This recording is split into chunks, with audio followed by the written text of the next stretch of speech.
With the announcement of Shrek 5 in the works, I decided to take a trip down memory lane and revisit the franchise that basically raised me. When Shrek 2 dropped, it shattered expectations because, let's be real, sequels outdoing the original were almost unheard of, at least for me. Even till now, studios struggle to make sequels that actually justify their existence. More often than not, they either recycle the same plot or force characters back into the story with some half-baked excuse that just doesn't make any sense. For Shrek 2, you might ask, oh, he pulled it off effortlessly. And let me tell you, that is not an easy feat in the slightest. This movie had everything. I mean everything you'd want in a sequel. More characters, more fun, more adventure, all without losing the heart and humor that made the first movie so special. Now let's talk about it.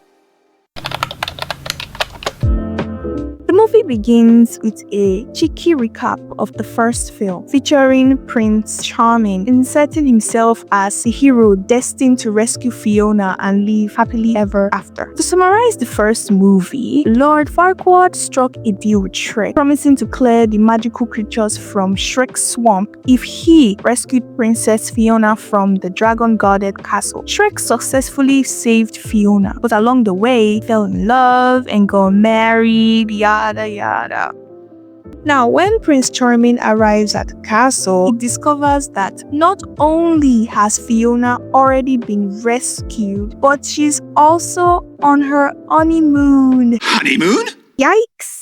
Anyway, Fiona's parents invite the newlyweds to the kingdom of far, far away to celebrate their wedding. When they arrive, the entire kingdom is shocked to learn that Fiona married an ogre, and as a result, she's an ogre herself. King Harold is not thrilled about Shrek simply because he's an ogre, which is pretty ironic considering what he is. The awkward dinner that follows only heightens the tension.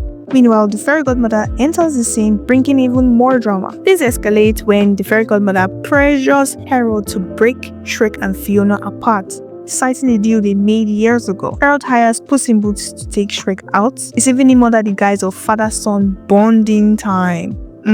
After narrowly escaping the trap, Shrek becomes convinced that Fiona would only be happy with a Prince Charming type figure. Determined to change, he sneaks into Fairy Godmother's factory with Donkey to find a solution. He stumbles upon a potion that transforms Shrek into a handsome young man and Donkey into a white stallion, also turning Fiona human again. Now, sensing an opportunity, the Fairy Godmother and Prince Charming manipulate the situation, deceiving Fiona into believing Charming is Shrek. To seal the deal, Godmother gives Harold a potion to make Fiona fall in love with whomever she kisses. Shrek overhears this scheme, then he gets imprisoned and ultimately escapes with the help of his friends. He crashes the royal ball just in time to reveal the truth, and he and Fiona reunite. In a surprising twist, which is not so surprising, we discover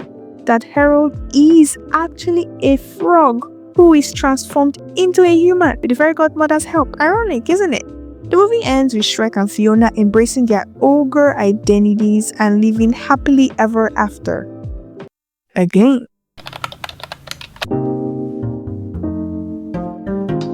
At its core, Shrek 2 revolves around Shrek's internal and external battles for acceptance. As an ogre, Shrek is constantly judged by his appearance and forced to live on the fringes of society. While he found love with Fiona, this sequel raises the stakes by introducing her parents and their expectations. Shrek is nervous about meeting them, knowing fully well that he might not be accepted, and when they arrive in Far, Far Away, his worst fears are confirmed. King Harold outrightly disapproves of him because he's an ogre. This conflict goes beyond just Shrek versus Harold. It's about Shrek's insecurities and his struggle to believe he's good enough for Fiona. Harold's disapproval only magnifies these doubts, leading Shrek to question whether Fiona would be happier with someone else, someone like Prince Charming. This emotional core makes the story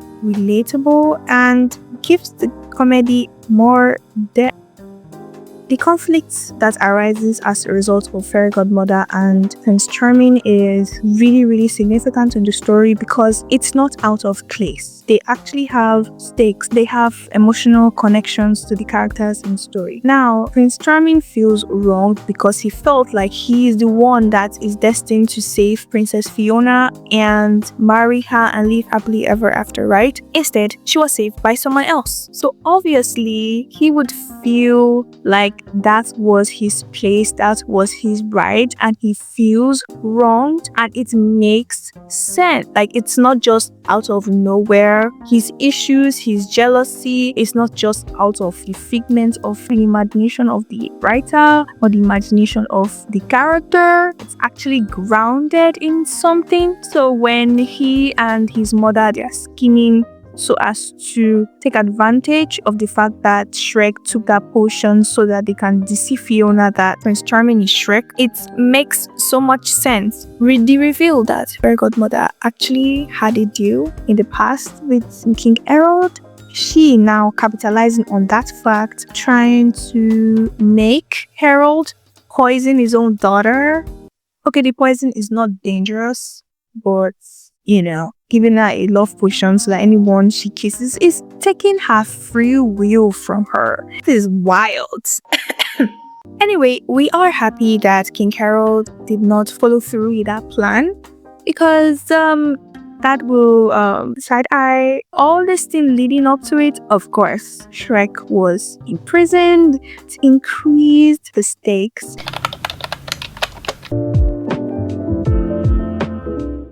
When you watch the show, it doesn't feel like a cash grab because you can just feel the heart and soul poured into the story. It's all from all angles. The songs, the story, the characters, they're not just there to just serve the plot. They exist within the story, and it just makes them more grounded, makes the story more memorable. All I'm saying is that it's not like every single thing makes so much sense. Definitely plot holes exist, okay? Shrek 2 is not a perfect show by any means, but it ticks all the necessary boxes that makes it an almost perfect sequel. What are your thoughts on this? If there's anything that you think I didn't mention, feel free to leave it in the comments. Thank you for watching, and don't forget to like and subscribe. And I'll see you in the next one. Bye!